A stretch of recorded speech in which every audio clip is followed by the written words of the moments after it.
العزت کی قسم ہے، ان کے زبانوں کو لگام دو، یہ دہشت گرد پیدا کرتے ہیں، یہ اصلی دیش دروہی لوگ ہیں،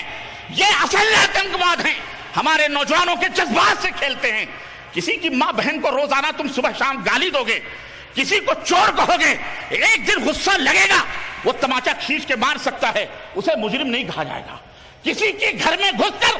اس کی بہو بیٹیوں کی عزت و ناموس کو لوٹو گے اور اس سے کہو گے تو صبر کر، وہ صبر نہیں کر سکتا ہے، تم بھی نہیں کر سکتے، ہم بھی نہیں کر سکتے۔ اگر اس نے تماچا مار دیا، دنیا کا کوئی قانون ایسے چور کو جو گھر میں گھس کر ماں بہن بیٹیوں کی عزت و آبرو لوٹنا چاہتا ہے، اس کے قتل کرنے کو کبھی بھی اسے مجرم دنیا کی کوئی عدالت قرار نہیں۔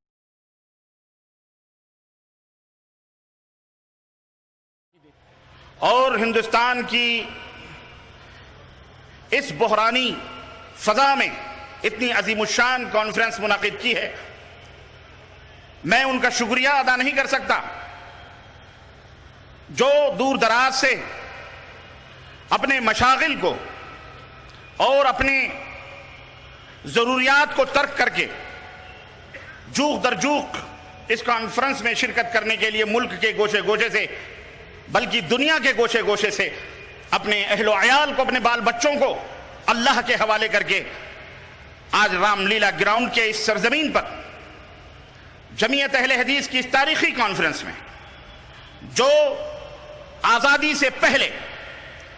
65 سال کے بعد اس دہلی کی تاریخ میں جمعیت اہل حدیث کا یہ تاریخی اجلاس منعقد ہو رہا ہے، اس میں شرکت کے لیے تشریف لائیں۔ آج رام لیلا گراؤنڈ بھی اپنی سعادت پر فخر کر رہا ہوگا کہ آج اس سرزمین میں جسے اس گراؤنڈ کو وادی امن و شانتی قرار دیا گیا ہے، آج توحید و سنت کے پروانوں کا یہ ٹھاٹھے مارتا ہوا سمندر اور توحید اور امن و شانتی کے علم بردار اس کی چھاتی پر بیٹھے ہوئے ہیں۔ یہ رام لیلا گراؤنڈ بھی ہم سب کی حاضری قیامت کے میدان میں اللہ رب العزت یہاں انشاءاللہ اس کے ذرے بھی ہماری حاضری کے لیے گواہی دیں گے انشاءاللہ تبارک تعالی۔ خوش نصیب اور سعادت مند ہیں وہ لوگ جو آج اس کانفرنس میں شریک ہوئے ہیں۔ اللہ عز و جل سے دعا ہے کہ اللہ ان توحید و سنت کے پروانوں کو تا قیامت محفوظ رکھے اور امن و سلامتی اور حفاظت سے زندہ رہنے کی توفیق عطا فرمائے، اور قرآن و سنت کے اس پرچم کو ملک کے گوشے گوشے میں امن و سلامتی کے اس مشال کو اپنے وطن عزیز کے گوشے گوشے میں جلانے کی اور روشن کرنے کی توفیق عطا فرمائے، آمین یا رب العالمین۔ میرے عزیزوں، میرے دوستوں اور بھائیوں، آج ہم جس بحرانی کیفیات سے دوچار ہیں اور جن حالات سے گزر رہے ہیں، یہ کسی پر مخفی اور پوشیدہ نہیں ہے۔ پرنٹ میڈیا ہو یا الیکٹرانک میڈیا ہو، ہم سے زیادہ آپ کو ان تمام بحرانوں کے بارے میں علم ہوگا اور آپ ان کو جانتے ہوں گے۔ جس طرف نظر اٹھائیں، بحرانوں کا اور کرپشنوں کا ٹھاٹھے مارتا ہوا سمندر ہمیں نگلنے کے لیے منہ بھاڑے ہوئے آ رہا ہے۔ ہر طرف آہو فغاں برپا ہے، کہیں سیاسی بحران ہے، کہیں اقتصادیت کے لیے جنگ و جدال قائم ہے۔ آج ورلڈ پیمانے پر اقتصادی اور معاشی بحران پیدا ہو چکا ہے، کہیں اخلاقی بحران ہے تو کہیں سماجی اور معاشی بحران ہے، کہیں تہذیب و تمدن کا بحران ہے تو کہیں عقید و عمل کا فقدان ہے۔ الغرض پوری دنیا کے اندر بالخصوص ہمارے اس وطن عزیز میں ہر روز نت نئے بحران پیدا ہو رہے ہیں اور جنم لے رہے ہیں۔ ہم ان کے حل کرنے کے لیے پریشان نظر آتے ہیں، لیکن ان کا حل کہیں نظر نہیں آتا۔ بڑے بڑے مدبران مملکت، بڑے بڑے حکومت کے مفکرین جمع ہوتے ہیں، اکٹھا ہوتے ہیں، معاش کو سیدھا کرنے کی کوشش کرتے ہیں، سماج کے اصلاح کی بات کرتے ہیں، معیشت کو درست کرنے کی بات کرتے ہیں، اخلاقیات کے اور اقدار کی بلندی کی بات کرتے ہیں، اور لوگوں کے اصلاح کی بات کرتے ہیں، لیکن اور اس کے لیے قوانین اور نیم اور اصول اور ضابطے بنائے جاتے ہیں اور بنائے جا رہے ہیں، لیکن حقیقت یہ ہے کہ ان تمام سب چیزوں سے کہیں کوئی فائدہ نظر نہیں آ رہا، بلکہ حقیقت یہ ہے کہ مرض بڑھتا گیا جو دوا کی۔ جس قدر نئے نئے قوانین بنائے جا رہے ہیں اور جس قدر نئے نئے نظام وجود میں لائے جا رہے ہیں، ان سے پوری دنیا آج امن و شانتی کے گہوارے کا سانس نہیں لے رہی، بلکہ مزید بحرانی کیفیات دنیا کے اندر پیدا ہوتی جا رہی۔ آج کے اس کانفرنس میں اور اس کانفرنس کے حوالے سے میں پوری دنیا کو اور بالخصوص اپنے وطن عزیز کے مدبرین کو، مفکرین کو، لیڈران کو، قوم کے معماران کو، حکومت ہند کو، اپنے تمام سیاسی جو دیش کی محبت جن کے دلوں کے اندر ہے، جو اپنے وطن سے پیار کرتے ہیں، جنہیں اس دھرتی سے پیار ہے، جسے ہندوستان سے پیار ہے، میں ان کے لیے ایک نسخہ کیمیا لے کے آیا ہوں، اور وہ نسخہ کیمیا نہایت ہی اختصار کے ساتھ میں آپ کی خدمت میں رکھنے کی سعادت حاصل کرنے جا رہا ہوں۔ وطن عزیز کے ذمہ داران جو مخلص ہیں، اپنے ملت کے نوجوانوں سے، بھارت دیش کے تمام باسیوں سے بلا تفریق مذہب و ملت، چاہے وہ ہندو ہوں، چاہے وہ مسلمان ہوں، چاہے وہ سکھ ہوں، چاہے وہ عیسائی ہوں، چاہے وہ بدھسٹ ہوں، چاہے وہ جین ہوں، چاہے وہ جس دھرم سے وہ تعلق رکھنے والے ہوں، میں ان سب کو دعوت دینا چاہ رہا ہوں۔ میں ان سب کی سماعتوں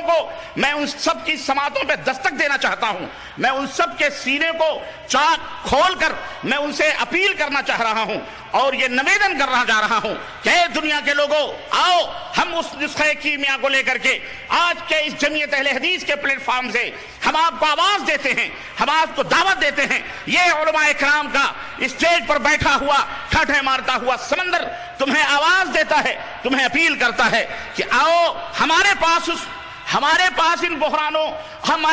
بحرانوں کا حل موجود ہے۔ ہمارے پاس وہ نادر نسخے موجود ہیں کہ اگر ان نادر نسخوں کو آزمایا گیا جائے، اگر ان نادر نسخوں کو، ان کیمیاوی چیزوں کو آزمایا جائے تو آج ہمارا یہ دیش، ہمارا یہ بھارت امن و سلامتی کا گہوارہ بن جائے گا۔ ہمارا یہ دیش، ہمارے اس دیش میں خوشبوئیں بکھریں گی امن و شانتی کی، سکون و اطمینان کی، رحمتوں کی، برکتوں کی، خیرات اور برکات کی، اور یہ دیش امن و سلامتی کا گہوارہ بن سکتا ہے۔ ہم برادران وطن کو نمنترن کرتے ہیں اور انہیں دعوت دیتے ہیں کہ آپ ہماری آواز کو سنو، آؤ ہمارے پاس تمام مشکلات کا سمادھان موجود ہے اور تمام مشکلات کے حل موجود ہیں۔ اور وہ کیا ہے؟ تم ان بحرانی کیفیات سے نپٹنا چاہتے ہو، اور سب سے بڑا بحران عالمی طور پر اس وقت اور ہمارے ملک کو جو درپیش ہے، وہ سب سے بڑا بحران جس کو آج گلی گلی، نگر نگر، چوراہوں پر پوسٹروں کے ذریعے، میڈیا کے ذریعے پھیلایا جا رہا ہے، وہ ہے آتنکواد، دہشت گردی، ٹیررزم۔ اس کو سب سے بڑا بحران بنایا گیا، ایک ایشو بنایا گیا، اور اس کو پوری دنیا کے اندر پھیلایا گیا، اور پھیلانے والے وہی تن کے گورے من کے کالے، جنہیں ہم نے اپنی اس بھارت کی دھرتی سے اپنے خون کی قیمتیں دے کر، اپنے خون بہا کر کے ہم نے یہاں سے پاک و صاف کیا، آج وہی ایشو بنا کر سب کو اسی کے اندر ملوث کر رہے ہیں۔ انہیں معلوم ہے کہ ہمارا اصلی دشمن کون ہے،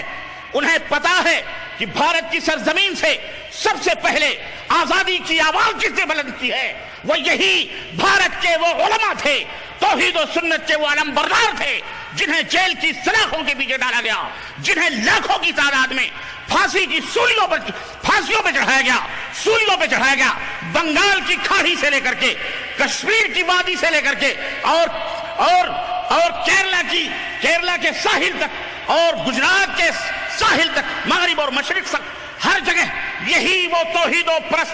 و سنت کے علم بردار تھے، یہی وہ کتاب و سنت کے داعی تھے، جنہوں نے اس بھارت کی دھرتی پر انگریزوں کے ناپاک قدم سے اس کو پاک کرنے کی قسم کھائی، اور انہوں نے اپنے سینوں کو ان کے توپوں کے سامنے کھول دیا، اور دہلی کی یہ تاریخی مقامات بلڈوزروں کے نیچے، ٹینکوں کے نیچے اپنے سینے کھول کر کے کھڑے ہو گئے۔ انہیں پتا ہے یہ کون لوگ ہیں، یہ وہی ہیں جو ایک اللہ کا نعرہ لگاتے ہیں، جو یہ کہتے ہیں کہ اے دنیا کے لوگوں، اس دنیا کا پیدا کرنے والا، اس دنیا کا سرشٹی کرتا، اس زمین کا پیدا کرنے والا، اس زمین کا مالک کون ہے؟ وہ اللہ ہے۔ جو یہ دعویٰ کرتے ہیں کہ لا الہ الا اللہ پڑھ لو، امن و شانتی کے تم پیغامبر بن جاؤ گے، امن و شانتی میں آ جاؤ گے، ان تن کے گورے من کے کالوں کو، ان یہودیوں کو، ان نصرانیوں کو اچھی طرح سے پتا ہے۔ اسی لیے انہوں نے اپنے دیش میں، اپنے ملک میں ایک ایشو بنایا، اور اس ایشو کو پوری دنیا کے اندر نافذ کیا، اور جہاں کہیں بھی کوئی بھی پٹاخہ بھی پھوٹا، جہاں کہیں بھی کوئی بھی چھوٹا سا کارنامہ ہوا، اسے فوری طور پر 24 گھنٹے بھی نہ گزرتے فوری طور پر اسلام کے اوپر اور اسلام کے چاہنے والے مسلمان بے گناہ معصوموں کے اوپر تھوپ دیتے۔ میں اپنے وطن عزیز کے سیاسی بصیرت رکھنے والے اور غیر متعصب ذمہ داران سے، حکومت کے کارندوں سے درخواست کروں گا کہ اس چال کو سمجھنے کی کوشش کریں، اس سازش کو سمجھنے کی کوشش کریں۔ ہمارے علماء نے آج سے نہیں کئی برسوں سے مختلف سیمینارز، مختلف کانفرنسیں ملک کے گوشے گوشے میں کر کے اور دیش کے مفکرین کو بلا کر، سیاسی قائدین کو بلا کر یہ یقین دہانی کروائی ہے کہ مسلمان دہشت گرد نہیں ہوتا، مسلمان ٹیررسٹ نہیں ہوتا، مسلمان علم کا، مسلمان امن کا پیغامبر ہوتا ہے، امن و شانتی کا داعی ہوتا ہے۔ میرے عزیزو، اسلامی تعلیمات کے اندر پورا قرآن پڑھ جائیے، نبی کا فرمان پڑھ جائیے، رب کعبہ کی قسم ہے، آؤ تعصب کے عینکوں کو اتارو، آؤ چشمے کو اتارو، اپنے تعصب کے عصبیتوں کے چشموں کو اتار کر قرآن و سنت کا مطالعہ کرو، پھر دیکھو کہ کس طرح سے ہمارا اسلام امن و شانتی کی دعوت دیتا ہے۔ آدمی جب کسی کلر کا چشمہ لگا لیتا ہے تو اس کو ہر چیز اسی کلر کی نظر آتی ہے۔ سرخ رنگ کا چشمہ لگا لو تو ہر چیز انہیں سرخ نظر آتی ہے، گرین کلر کا چشمہ لگاؤ گرین کلر۔ آج ہمارے اس دیش کے اندر بھی کچھ فرقہ پرست قوتیں، کچھ فرقہ پرست طاقتیں، ہم انہیں بھی کہتے ہیں آؤ گفتگو کا دروازہ کھلا ہوا ہے، بات چیت کے دروازے کھلے ہوئے ہیں، ڈرتے کیوں ہو؟ علماء موجود ہیں، ایک سے ایک مشائخ موجود ہیں، ایک سے ایک مدبرین موجود ہیں، آؤ گفتگو کرو آنکھوں میں آنکھیں ڈال کر، ٹیلی ویژنوں پر بیٹھ کر، اسٹوڈیو میں بیٹھ کر زہر اگلنے سے کام نہیں ہوتا ہے۔ ہم بھی زہر اگل سکتے ہیں لیکن نہیں، ہم اس دیش کی سے محبت کرتے ہیں، ہمیں اس کے ذرے ذرے سے پیار ہے۔ یہ بیٹھے ہوئے جتنے بھی داڑھی رکھنے والے علماء مشائخ، کیا انہیں تم دہشت گرد کہہ سکتے ہو؟ یہ قرآن پڑھنے والے لوگ ہیں، یہ قرآن کا درس دینے والے لوگ ہیں، ہم نے ان کے سامنے زانوئے تلمس طے کیا ہے، ہم نے ان سے علم حاصل کیا ہے قرآن کا، ہم نے ان سے علم حاصل کیا ہے پیغمبر اسلام حضرت محمد الرسول اللہ صلی اللہ علیہ وسلم کی تعلیم کا۔ آج ہم ان سے علم، آج ان کو دہشت گرد، قرآن دہشت گردی کی تعلیم دیتا ہے۔ اسٹوڈیو میں بیٹھ کر ایک فرقہ پرست، میں نام نہیں لینا چاہتا، میں نے اپنے کانوں سے سنا، سعودی عرب میں انٹرویو ہو رہا تھا، کہتا ہے، اور میں حکومت کے ذمہ داروں سے کہوں گا، اللہ رب العزت کی قسم ہے، ان کے زبانوں کو لگام دو، یہ دہشت گرد پیدا کرتے ہیں، یہ اصلی دیش دروہی لوگ ہیں، یہ اصل آتنکواد ہیں، ہمارے نوجوانوں کے جذبات سے کھیلتے ہیں۔ کسی کی ماں بہن کو روزانہ تم صبح شام گالی دو گے، کسی کو چور کہو گے، ایک دن غصہ لگے گا، وہ تماچا کھینچ کے مار سکتا ہے، اسے مجرم نہیں کہا جائے گا۔ کسی کے گھر میں گھس کر اس کی بہو بیٹیوں کی عزت و ناموس کو لوٹو گے اور اس سے کہو گے تو صبر کر، وہ صبر نہیں کر سکتا ہے، تم بھی نہیں کر سکتے، ہم بھی نہیں کر سکتے۔ اگر اس نے تماچا مار دیا، دنیا کا کوئی قانون ایسے چور کو جو گھر میں گھس کر ماں بہن بیٹیوں کی عزت و آبرو لوٹنا چاہتا ہے، اس کے قتل کرنے کو کبھی بھی اسے مجرم دنیا کی کوئی عدالت قرار نہیں دیتی، بلکہ وہ مجرم ہے۔ آج ایسے لوگ قرآن کے اوپر کہتے ہیں کہ قرآن دہشت گردی کی تعلیم دیتا ہے۔ استغفر اللہ، استغفر اللہ۔ قرآن کس کے اوپر نازل ہوا؟ قرآن تو یہ کہتا ہے وَنُنَزِّلُ مِنَ الْقُرْآنِ مَا هُوَ شِفَاءٌ وَرَحْمَةٌ لِّلْمُؤْمِنِينَ۔ اس کے اندر تو شفا ہے، اس کے اندر تو رحمت ہے، اس کے اندر تو تمام بحرانوں کا علاج ہے، تمام بیماریوں کا دوا، تمام بیماریوں کی دوا موجود ہے۔ تم چشمے تو اتارو، قرآن کو پڑھو۔ ہم نے زبانوں میں ترجمے کیے ہیں، دنیا کی ہر زبان میں الحمدللہ قرآن کا ترجمہ کیا ہے۔ ایک چور اپنی شکل و صورت کسی کو نہیں بتاتا ہے، بلکہ شکل و صورت بدل کر، بھیس بدل کر ہمارے تمہارے درمیان شاہ بن کر کے چلتا ہے۔ اگر قرآن نعوذ باللہ چور ہوتا، قرآن نعوذ باللہ آتنکوادیت کا درس دیتا، قرآن نعوذ باللہ ٹیررزم کو فروغ دیتا، تو قرآن کے اس دنیا کے اندر جتنے ترجمے قرآن کے ہوئے ہیں، میرا دعویٰ ہے کسی بھی دھرم کی کتابوں کا ترجمہ اردو زبانوں میں نہیں ہوا ہے۔ ہم دعوت دیتے ہیں آؤ پڑھو قرآن۔ اسٹوڈیو میں بیٹھ کر زہر اگلنا بہت آسان ہے، مدرسے بند کر دیے جائیں، ایک دہشت گرد ٹیررسٹ اس کا بھی نام میں نہیں لینا چاہتا، کیونکہ ہمارے اسٹیج سے ہم کسی کی دل شکنی نہیں کرنا چاہتے، ہم امن و شانتی کا پیغام دینا چاہتے ہیں۔ ہمارے اسٹیج سے ایسے لوگ ہم ایسے لوگوں کو درخور اعتنا سمجھتے ہیں، ہم ان کی باتوں کو سن کر ایک کان سے دوسرے کان سے نکال دیتے ہیں۔ اس نے کہا مدرسوں کے اندر مدارس بند کر دیے جائیں، مدارس کے اندر دہشت گردی کی تعلیم ہوتی ہے۔ میں سمجھتا ہوں، میں تو ایک طالب علم ہوں، میں جب سمجھتا ہوں تو ہمارے حکومت کے مدبران اور مفکرین اور ذمہ داران اچھی طرح سے سمجھتے ہوں گے کہ کون دہشت گرد ہے، لیکن بہرحال نہ جانے کون سی مصلحت کے وہ حامل تھے، چلا کے تیر جو اپنی کمان چھوڑ گئے، یہ نہ جانے کن مصلحتوں کے شکار ہیں، ہمیں ان مصلحتوں سے نہیں لینا ہے، وہ جانے، ان کا کام جانے، لیکن ہم اچھی طرح سے بتا دینا چاہتے ہیں ہمارے مدارس کے دروازے صدقات اور زکوٰۃ پر چلتے ہیں۔ ہم تمہاری طرح اپنی سنستھاؤں کے ٹیکس گورنمنٹ سے نہیں وصول کرتے، ایک چھوٹا سا پروگرام کرنا ہو تو تمہیں گورنمنٹ کے ہاں کاسا لیسی کرنا پڑتی ہے۔ الحمدللہ یہ اتنی بڑی کانفرنس ہے، ہزاروں مدرسے، ہزاروں مساجد، ہزاروں علماء کی تنخواہیں، ہزاروں ائمہ کی تنخواہیں، ہزار دینیات کے ہمارے یہ مسلمان، اللہ انہیں خیر و برکت عطا فرمائے، بولو آمین۔ اللہ ان مسلمانوں کو اس دھرتی کے اوپر مال و دولت سے مالا مال فرمائے، اللہ امن و سکون سے رہنے کی توفیق عطا فرمائے۔ یہ مسلمان مزدور، یہ پھٹے پرانے لباس پہننے والے، یہ اپنے بچوں کا پیٹ کاٹ کر اپنے اماموں کی تنخواہیں دیتے ہیں، اپنے اساتذہ، اپنے علماء کی قدر کرنے والے، اپنی جماعت، اپنی جمعیت کے اندر اپنے خون اور پسینے لگانے والے، ہمارے یہ والنٹیئرز، رضاکاران جو کھڑے ہوئے گاڑیاں لے کر، ٹیکسیاں لے کر سینکڑوں کی تعداد میں دروازوں پر، انہیں کوئی تنخواہ نہیں دی جاتی، انہیں کوئی پیسہ گورنمنٹ نہیں دیتی، انہیں کچھ نہیں ملتا ہے، انہیں دینے والا ہمارا رب ہے جو ساتوں آسمان کا مالک ہے، ساتوں زمینوں کا مالک ہے، جو ذرے ذرے کا مالک ہے۔ ہم نے انہیں یہ عقیدہ دیا ہے۔ اور آخری بات کہہ کر تفصیلی خطاب کل کریں گے ہم انشاءاللہ، وقت ہمیں اجازت نہیں دیتا۔ دہشت گردی ختم کیسے ہوگی؟ آؤ ہم تمہیں قرآن سے بتلاتے ہیں، رب کے فرمان اور محمد الرسول اللہ صلی اللہ علیہ وسلم کی ایک بات سے ہم آگاہ کرتے ہیں اپنے برادران وطن کو۔ عدل اور انصاف قائم کرو، عدل قائم کرو، انصاف۔ یہ عدالتیں، یہ ہائی کورٹ، سپریم کورٹ کے جتنے بھی ججز ہیں، ہم ان سب کو دعوت دیتے ہیں، تم عدل قائم کرو گے، انصاف قائم کرو گے، رب کعبہ کی قسم ہے ہندوستان کی دھرتی لہلہائے گی، امن و شانتی کے خوشبوؤں سے معطر ہو جائے گی انشاءاللہ تبارک و تعالی۔ عدل اور انصاف ہی نہیں۔ آؤ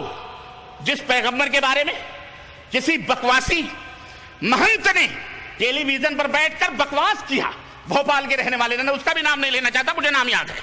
اور دنیا تھوکے گی اس کے اوپر، تاریخ جاننے والے جانتے ہیں، ہمارے بھارت کا اتہاس بھی جاننے والے جانتے ہیں، 950 برس ہم نے حکمرانی کی ہے اسی سرزمین دلی پر بیٹھ کر، لیکن کوئی اتہاس کا طالب علم یہ نہیں بتا سکتا کہ ہمارے آبا و اجداد نے کسی مندر کی کسی اینٹ کو چھوا ہو، کسی غیر مسلم کی عزت و آبرو کو لوٹا ہو، کسی کی بہن بیٹیوں کے اوپر ٹیڑھی نظر اٹھا کے دیکھی ہو۔ ہمیں تاریخ نے بتلایا کہ اسی دلی کا ایک بادشاہ